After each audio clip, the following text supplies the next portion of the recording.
This evening, the family of a young man found dead at Splashman's Resort plans to sue. Needy Venezuelans are fleeing to Guyana in droves. Regional leaders accuse the police of trumping them. East Bank gas station falls victim to yet another robbery. President and former president bump heads over new police commissioner. In the region, Mexico's election authority finds president-elect's party. And international, Israel passes controversial Jewish nation-state bill.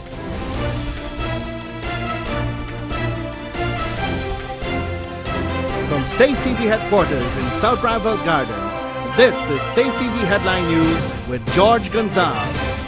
Today is Thursday, July the 19th, 2018, and this edition of Headline News is now being streamed live on our Facebook page and our YouTube channel. Thank you for joining us. This morning, Minister of Communities Ronald Bolkin announced that November 12th is the designated date for local government elections. $2.9 billion has been allocated to the Guyana Elections Commission for preparations for the election, which have already begun. Sick and hungry Venezuelans are fleeing to Guyana in droves. Already dozens of mostly indigenous Venezuelans have arrived in Regions 1 and 9 in search of badly needed aid. However, some of the leaders in the hinterland regions accuse the police of giving the refugees the Trump treatment. Here's Wendell Jeffrey with more on the issue. We have another issue which would have started a few weeks ago, which is a high influx of Warao people from the Orinoco and the Amacuru rivers in the Venezuelan territory. And these persons are fleeing these communities because of the current socio-economic hardships taking place in Venezuela. Chairman of Region 1, Brentnell Ashley, says that the Venezuelans are pouring into Guyana and that many of them are sick. They are currently undergoing health screening, and several of them would have been found to have malaria. They are signs and symptoms of tuberculosis. They are ones who similarly are HIV positive. Brentnell said that the region is not equipped to handle this influx of refugees. While we know that we Guyanese are hospitable people, it is also putting a strain on the already small regional budget that we would receive to help provide for these families. Brentnell also said that the Venezuelans are fleeing the drug gangs in their homeland. The alleged gang named the Sindicato would have been harming their loved ones, and so they would have taken refuge here in Guyana. When opposition leader Barra Jack Dio addressed the issue, he said that rather than the government supply the necessary resources to the region to assist with the problem, the government is deporting the Venezuelans. Jack Dio said that he raised this matter with President Granger when they met today. I spoke about borders, and I said to him we have some serious concerns about seeming exclusion of our regional chair, Regions 1 and 9, the frontier regions of Guyana that are controlled by the PPP. But they feel excluded often from the process of the securing of the border. And I expressed a huge concern about people who are coming across the border and need help.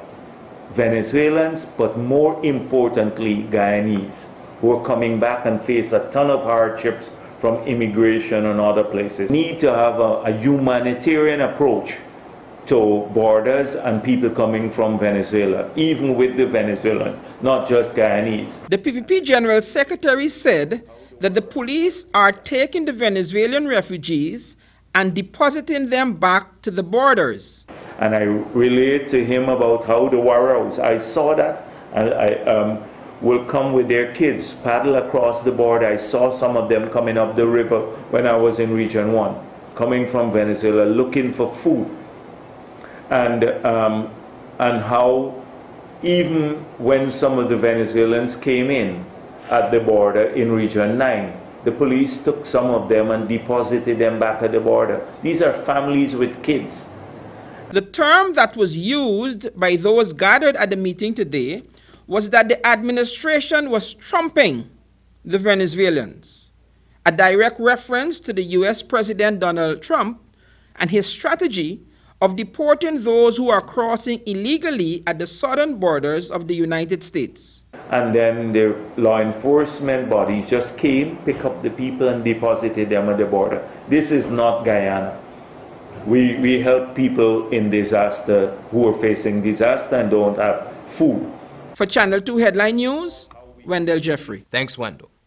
Over the weekend, a fun day at Splashman's Resort on the Soosdijk-Linden Highway ended in tragedy for one family. The suspected actions of a careless boat operator led to the drowning death of 18-year-old Ronaldo Gomes. Now, following the release of a post-mortem examination, Esther Sobers tells us that the grieving relatives have decided to file a lawsuit against the water park. Once you enter Splashman and anything happened to you, you have no rights. You give up your rights. The results of the post-mortem examination revealed that 18-year-old Ronaldo Gomes died due to asphyxiation and incised wound to the neck. The young man's body was discovered at Splashman Resort on Sunday, bore wounds to the neck, face, and arms. They were allegedly caused by the propeller of a boat outboard motor. According to report, the impact caused Gomes to lose consciousness and drowned. Following this discovery, members of Gomes' family are seeking justice for the young man's death. I asked the police, what are they going to do now if they're going to investigate? Lo and behold, the policeman told me their case is finished here. The autopsy say he died, drowned in, and whatever, and I have to pursue my own charges. They cannot do anything because that is a private property. I don't know if my son is not a Guyanese citizen, if he's not a human being, if Splashman is above the law, you know. I don't know. Mrs. Gomes is frustrated. The police have closed their investigation into her son's death. And also, she had not even received a call from the management of Splashman's expressing their condolences. This has prompted the bereaved mother to sue the resort. My son is a Guyanese citizen, and we have rights, and they should protect us. Are you planning to take legal actions against Splashman? Yes, I'm planning to take legal action against Splashman. It wouldn't go down. So my son's death would not go down like that. Everybody else children died there, and they take it because I now see because the police would tell them they can't do anything. No, the government have to do. Mrs. Gomes had revisited the scene to try to make sense of what happened. She then learned from eyewitnesses that no lifeguard was present on the day her son died. No lifeguard. You cannot have a resort there and people swimming, they have children, and there's not a lifeguard. Because my family had to walk all over to search, and there wasn't a lifeguard. No lifeguard, no lifeguard. No lifeguard was there. However, Lennox John, the owner of Splashman's Resort, refutes this claim. In a previous conversation, John indicated to Headline News that Gomes swam beyond the ropes and lifeguards were present the day in question. She said that there were no lifeguard present at the time of the incident. Well, I know that they got 2 lifeguards here. Were those lifeguards working on Saturday? Yeah. Actually, the lifeguards who swim and go to the bottom and peeling. Over several years, persons lost their lives at Splashman due to drowning.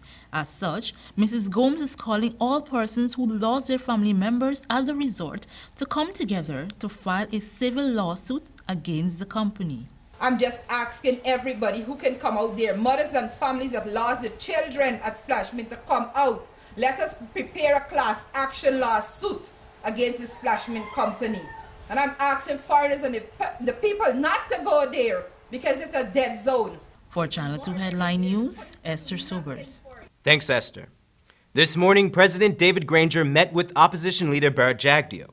Following the meeting, the former president spoke to the media to explain what was discussed. Wendell Jeffrey was there and filed this report. I just wanted to give you the gist of the meeting and the discussions that we had. It was a very cordial meeting, and we undertook to probably follow up on this. Today, President Granger met with former President Barra Jagdeo. We just had the meeting with the president. With me were Gil Tashira and Anin Landilal. The president had Minister Harman and the Attorney General Basil Williams with him. Jagdeo said that at the meeting they discussed the naming of the members of the Public Service Commission and the Police Service Commission. According to Jagdeo, the president has chosen Paul Slow to head the Police Service Commission, but Jagdeo says he has a problem with that selection. I pointed out that Mr. Slow was an active member of the APNU campaign.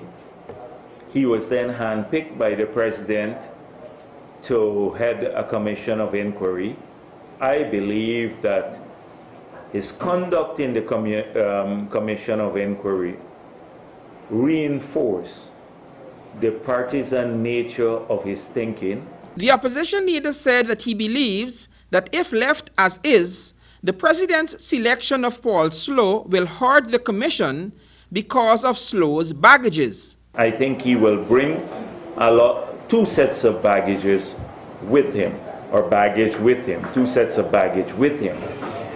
That is, one, the political approach to the job, that is judging people on the basis of politics, and secondly, he has a lot of interpersonal problems with many members of the police force, and old scores, I believe, to settle. Jagdeo said that the discussion today covered several topics, including the appointment of the Commissioner of Police, the increase in crime, and a call from President Carter that Jagdeo received. The PPP General Secretary said that there might be another meeting next week. He suggested 3 areas: the crime situation, the environmental sector, and oil and gas. The opposition leader said that he will see if President Granger will allow him to add any matters to that agenda. For Channel 2 Headline News, Wendell Jeffrey. Thanks, Wendell. Don't go away. Coming up after the break, Amerindian leaders air their grievances with the government, and Macdoom gas station gets robbed yet again. But first, here's today's foreign currency exchange rates.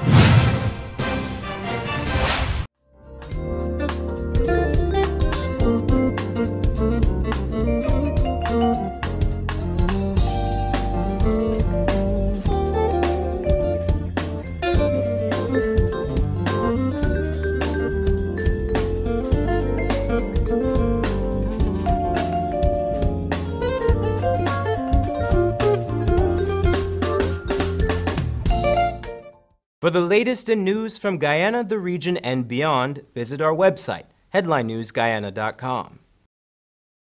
The Big King you love just chickened out. Introducing the new Chicken Big King with 2 crispy chicken patties and our signature king sauce. The new Chicken Big King, now part of our Burger King favorites. Only at Burger King, where taste is king. Need a ride around town and beyond? Look no further than Oasis Ride Taxi Service. With affordable prices and some of the best drivers in the business, we've been delivering prompt and reliable service to Guyana for over 16 years. We also offer tours, chauffeur service, and even car rentals. You can call us at 231-5554 or 225-5496. For deals, specials, and more information, find our page on Facebook. Oasis Ride Taxi Service. Let's go. I don't know why he don't find someone else his own age and leave my mother alone. You leave that to me. I can have a man to manage him. But it's not okay for you to go with a young man. Oh, so it's okay for you to go off with a 19-year-old, but it's not okay for me to go with a 40-year-old? I tell you, 63 years old. I know, and it feels great. What's good for the goose? National Golf Center, July 28, 29, and 30. Adults only. The night you have been waiting for is finally here.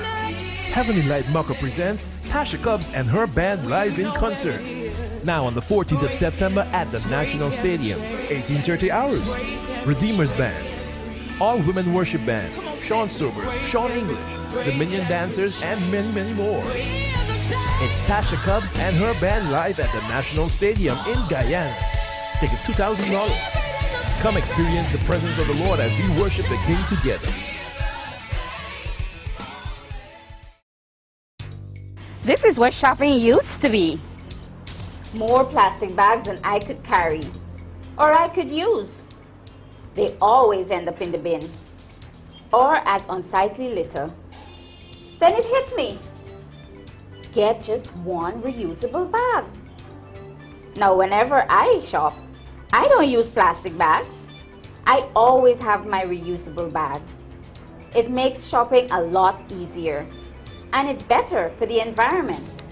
Use one less disposable plastic bag. Make the switch to a reusable bag today. For more information, please call us on 226-2189 or 227-8429 or visit our website moc.gov.gy. A message from the Ministry of Communities in collaboration with the Inter-American Development Bank.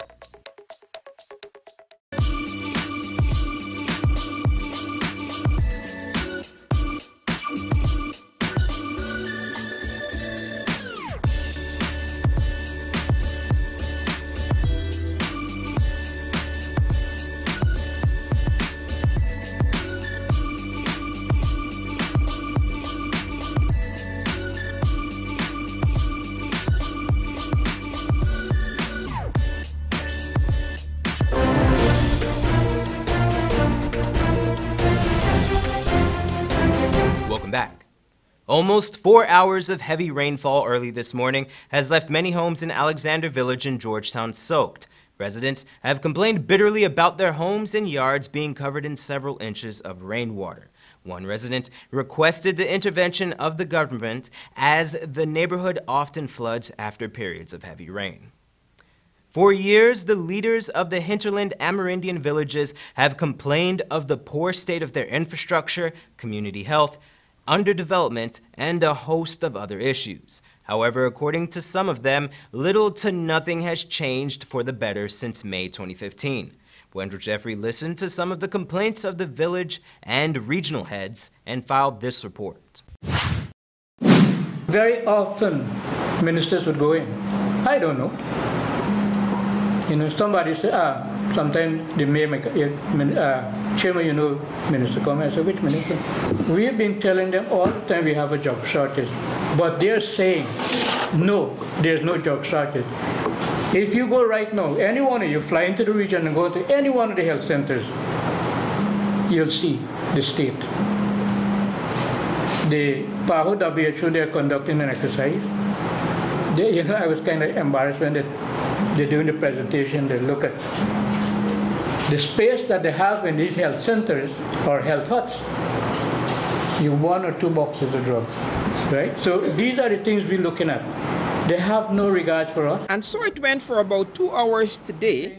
The PPP leaders of regions 1, 8, and 9, and a couple of their parliamentary representatives met at the office of the leader of the opposition and aired their grievances to the press, and they had a lot of complaints. First of all, I would tell you that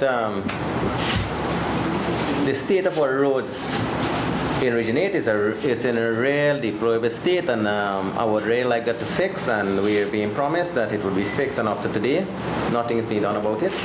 In health, I would like to tell you that we need more doctors in our region. Okay, we have shortage of drugs, and the transportation is the next issue.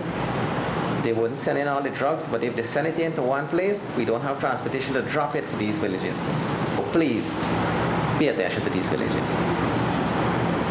So right now, we depend on subsistence on farming. We are Amerindians, and we depend on subsistence farming with cassava. And right now, the cassava is rotten. So my region really need help in any assistance from the government, food-wise. That was Headley Payo, Vice Chairman of Region 8. Brentnell Ashley of Region 1 also listed a litany of complaints about the government functions in that region. There's total lack of respect for the authority of the regional governments as it relates to the relationship between the central government and the regional democratic councils. In the Barima-Waini region, we have a problem with the implementation of the budget for this fiscal year 2018. The regional vice chairman of Region 9, Carl Singh, said that the indigenous people took offense to the Minister Sidney Allicock's statement that he is seeking an amendment of the Amerindian Act to charge Tushau leaders who misappropriate government funds. Singh questioned why the current government ministers are not being charged. The other statement made also by the Vice President Allicock was that he's recommending, or he wants to penalize Tushaus who would have misappropriate funds, misappropriate village assets and things like that. I again see that as disrespectful. Why not look our government ministers, what they're doing? What about the broom scenario? Why not have a recall legislation for ministers or big public officials that misappropriate funds or do all these issues? For Channel 2 Headline News, Wendell Jeffrey. Thanks, Wendell. Shamar Allen brings us some of the cases that went before the Georgetown Magistrates Court today. Today, a 29-year-old hospital attendant appeared before the Georgetown Magistrate Court charged with the attempt murder charge of Terry Clement. It was alleged that on 15th July 2018, Andre France got into a heated argument with Terry Clement. During the argument, France grabbed a piece of wood and repeatedly lashed Clement to the head and body, causing him to be hospitalized. The magistrate granted bail in the sum of $300,000 and ordered the accused to make regular visits to the police as the case continues. And finally, a 57-year-old Andre Gomes, aka Zipper, walked out of the Georgetown Magistrates Court as a free man after a drug trafficking case was brought before him and was dismissed due to lack of insufficient evidence. Magistrate Leron Daly said that the evidence provided by ranks of the Custom Anti-Narcotics Unit was inconsistent and some of their testimonies contradict each other. According to reports, Gomes was charged back in February following the alleged discovery of just over 2 pounds of cocaine at his Craig Street, Campbellville home. He had pleaded not guilty to the charge. However, this is not the first brush with the law. In 2015, Gomes was charged for shooting a driver outside of a popular nightclub, but the charge was eventually dropped due to insufficient evidence. Last year, a wanted bulletin was issued for Gomes after a 20 pounds of cocaine was found in his Craig Street, Campbellville home again. However, another person claimed possession of the drugs. For Channel 2 Headline News, Shamar Allen. Thanks, Shamar. Employees at an East Bank Demerara gas station were left in a state of terror after several bandits robbed the establishment. But in this report, Esther Sobers tells us that this is merely the latest in a string of robberies that have struck the establishment. Bandits have struck the Shell gas station in Magdum, East Bank, Demerara yet again. The gas station was robbed of an undisclosed amount of money by 4 men. The 2 of them who were armed held up the cashier and pump attendant. The cashier was still visibly shaken, spoke to this newscast. Still fearing for his life, he asked not to show his face on camera. I was sitting right here, then a guy come purchase cigarette. So as I selling the cigarette, I collect the money. So after collect the money, I put it back in the register. I heard he said something, but I couldn't hear directly. I was standing side. So I asked him who he said, then I saw the gun was right here towards me. He said, oh, he wants all the money. Anyway, I gave him all the money for the register. And when I give him the money for the register, he said he wants the rest of the gas money. That is where I take everything else and give him. Despite not having the security guard on duty, the gas station was able to capture the attack on camera. Police are now in pursuit of the 4 men seen in the footage. If you have any information that may lead to the arrest of the culprits, you can call the police at 911. Although the gas station was robbed in the wee hours of the morning and some of the employees seem visibly shaken, they're still here at work doing business as usual.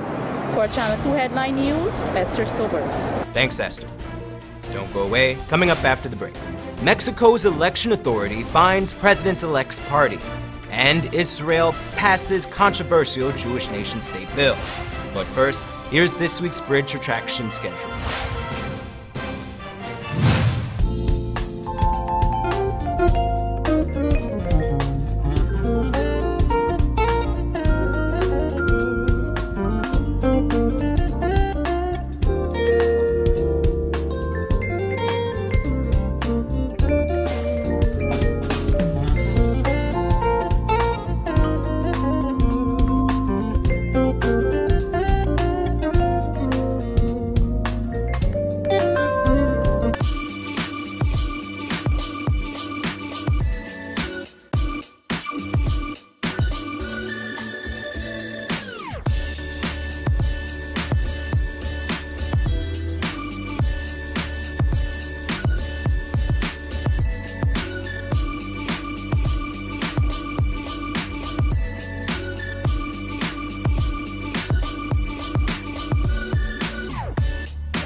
The Big King you love just chickened out. Introducing the new Chicken Big King with 2 crispy chicken patties and our signature king sauce. The new Chicken Big King, now part of our Burger King favorites. Only at Burger King, where taste is king.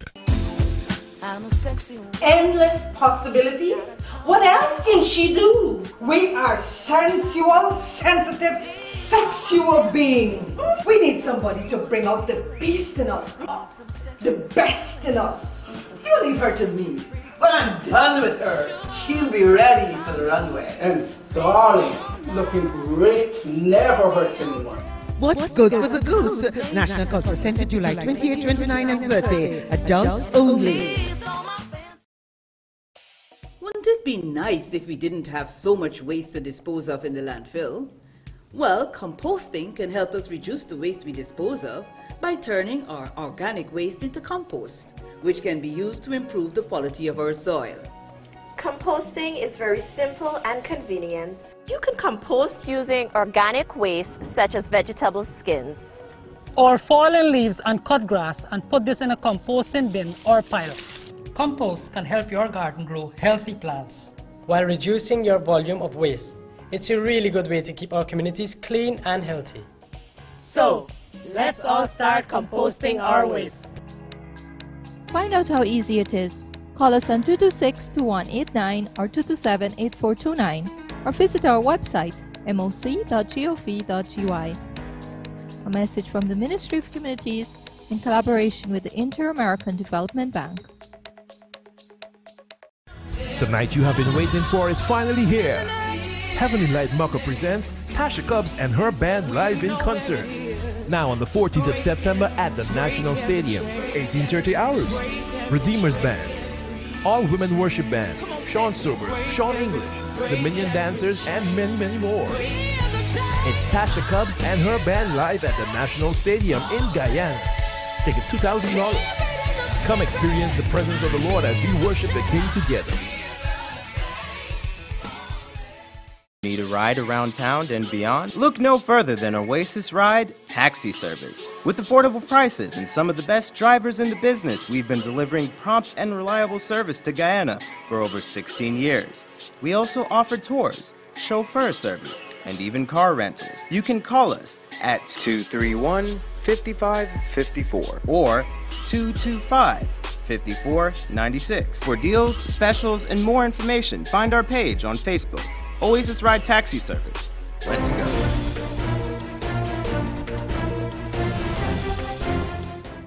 Welcome back. Now here's Bibi Bacchus with the regional and international headlines of the day. Mexico's electoral authorities has fined the party of President-elect Andrés Manuel López Obrador $10 million for breaking campaign finance laws. The National Electoral Institute imposed a fine on Morena Party over a trust it had created for victims of September's devastating earthquake. INE said it has found profound irregularities in the way the trust was set up and the money handled. Morena said it would appeal against the fine, the highest imposed on any party. The Nicaraguan city of Masaya, which has been at the center of anti-government protests, is back under state control, the government says. The announcement comes after forces loyal to President Daniel Ortega violently clashed with activists in the Manibo neighborhood on Tuesday. Residents described coming under siege from the police and paramilitaries. Human rights group says the number of people killed in 3 months of anti-government protests now exceeds 300. And in international news, the White House has insisted it believes Russia still poses a threat to the U.S. amid confusion over comments made by President Donald Trump. However, President Trump appeared to disagree with U.S. intelligence when he responded no to a question about whether Russia was still targeting American elections. Later, White House Press Secretary Sarah Sanders said Mr. Trump was saying no to answering more questions.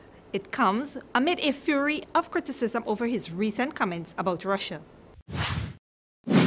And finally, Israel's parliament has passed into law a controversial bill that defines the country as an exclusively Jewish state. The Jewish nation state bill downgrades Arabic as an official language and says advancing Jewish settlement is a national interest. It also states that the whole and united city of Jerusalem is its capital. Israeli Arabic MPs condemned the legislation, but the country's right-wing government says Israel is the historic homeland of the Jewish people, and they have an exclusive right to national self-determination in it. For Channel 2 Headline News, Bibi Bacchus. Thanks, Bibi. Here's the weather for the week.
And that's Channel 2 Headline News for this Thursday evening.